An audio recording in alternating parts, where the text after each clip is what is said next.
नमस्कार। आज हम एक बहुत ही दिलचस्प विषय पर बात करने वाले हैं।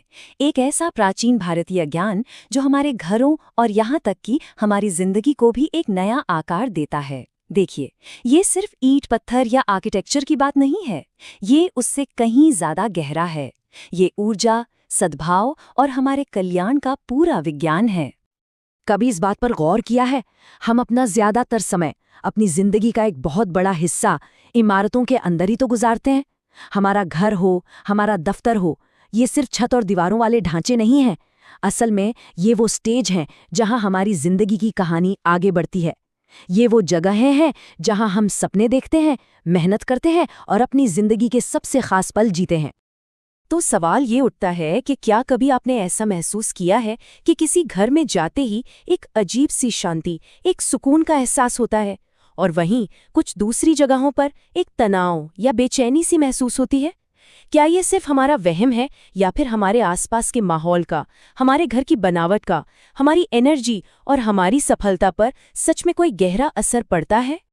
इन्हीं सारे सवालों का जवाब हमें हजारों साल पुरानी एक बहुत ही गहरे विज्ञान में मिलता है, और इसे हम जानते हैं वास्तुशास्त्र के नाम से। तो चलिए आज इस कमाल की दुनिया के रहस्यों से पर्दा उठाते हैं और इसे समझने की कोशिश करते हैं। तो सबसे पहले ये वास्तुशास्त्र आखिर है क्या? देखिए, इसका नाम संस्कृत के एक शब्द वस से निकला है, जिसका सीधा सा मतलब होता है रहना या निवास करना। ये एक प्राचीन कला भी है और विज्ञान भी, जो हमें सिखाता है कि हम अपने घरों को प्रकृति के 5 मूल तत्वों यानी आकाश, वायु, अग्नि, जल और पृथ्वी के साथ कैसे एक सीध मिला सकते हैं। मतलब सब कुछ बैलेंस या संतुलन के बारे में है। अब इस पूरे विज्ञान की नींव में एक बहुत ही अनोखी और असाधारण कथा छिपी हुई है। ये कहानी है वास्तु पुरुष की, एक ऐसा ब्रह्मांडीय प्राणी जिसे हर घर, हर जमीन के टुकड़े की आत्मा माना जाता है। तो कथा कुछ इस तरह शुरू होती है। जब भगवान शंकर और अंधकासुर राक्षस के बीच भयंकर युद्ध चल रहा था, उस समय भगवान शिव के माथे से पसीने की कुछ बूंदें जमीन पर गिरीं, और उन्हीं बूंदों से एक बड़े ही विकराल, विशालकाय प्राणी का जन्म हुआ। उस प्राणी ने जन्म लेते ही अंधकों का खून पिया, लेकिन उसकी भूख शांत नहीं हुई। तब उसने भगवान शंकर की तपस्या की और उनसे तीनों लोकों को निगल जाने की शक्ति का वरदान मांग लिया। वरदान मिलते ही उसका आकार इतना विशाल हो गया कि उसने स्वर्ग और पृथ्वी दोनों को ही ढक लिया, और आखिरकार वो धरती पर आ गिरा। अब उसके इस विशाल रूप को देखकर सारे देवता डर गए।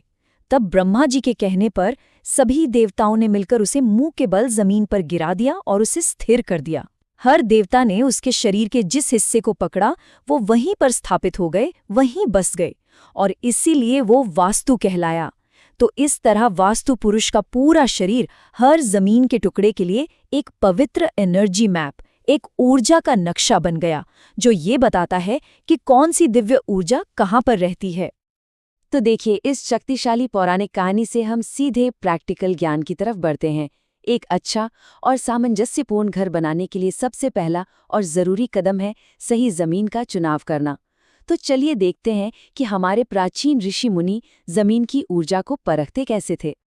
एक बहुत ही सरल लेकिन गहरा परीक्षण है, मिट्टी का परीक्षण। इसमें करना क्या होता है? आप एक हाथ गहरा एक गड्ढा खोदें और फिर उसी खोदी हुई मिट्टी से उसे वापस भर दें। अब देखिए, अगर मिट्टी थोड़ी बच जाती है तो इसका मतलब है कि वो भूमि समृद्ध है, शुभ है। अगर मिट्टी गड्ढे को पूरा पूरा भर देती है तो वो सामान्य है। लेकिन अगर मिट्टी कम पड़ जाती है तो ये इस बात का संकेत है कि उस जमीन में ऊर्जा की कमी है और उसे अशुभ माना जाता है। एक और परीक्षण है जो पानी से जुड़ा है।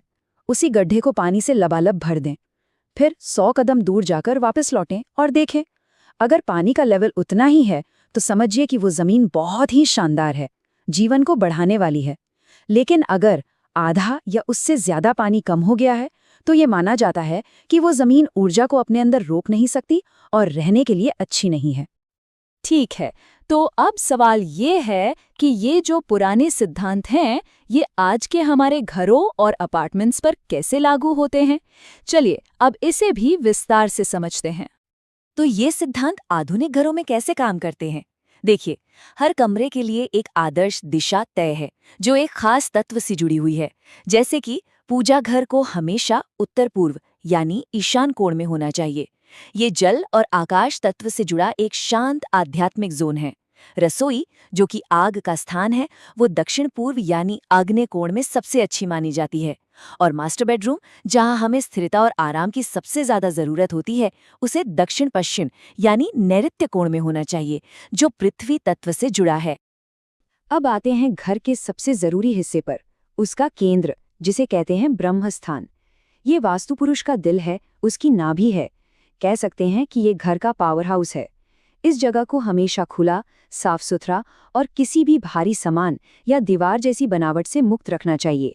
यहाँ पर कोई दीवार या भारी फर्नीचर रखना ठीक वैसा ही है जैसे घर के दिल पर कोई बोझ रख देना, और इससे घर में रहने वालों के लिए कई तरह की परेशानियां खड़ी हो सकती हैं।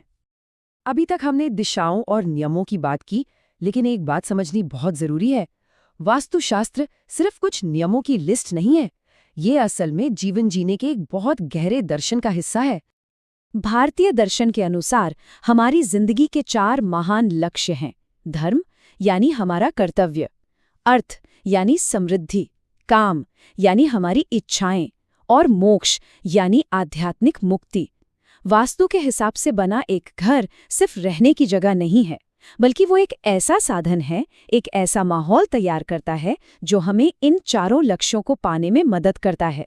इससे एक संतुलित और संपूर्ण जीवन का निर्माण होता है। तो आखिर में ये एक सवाल है जो हमें सोचना चाहिए। जरा अपने चारों ओर देखिए, क्या आपका घर सिर्फ 4 दीवारों से बनी एक जगह है, या ये एक ऐसी जगह है जहां सकारात्मक ऊर्जा बहती है, एक ऐसी ऊर्जा जो आपकी जिंदगी को हर दिन बेहतर बनाती है? इस बारे में सोचिएगा जरूर।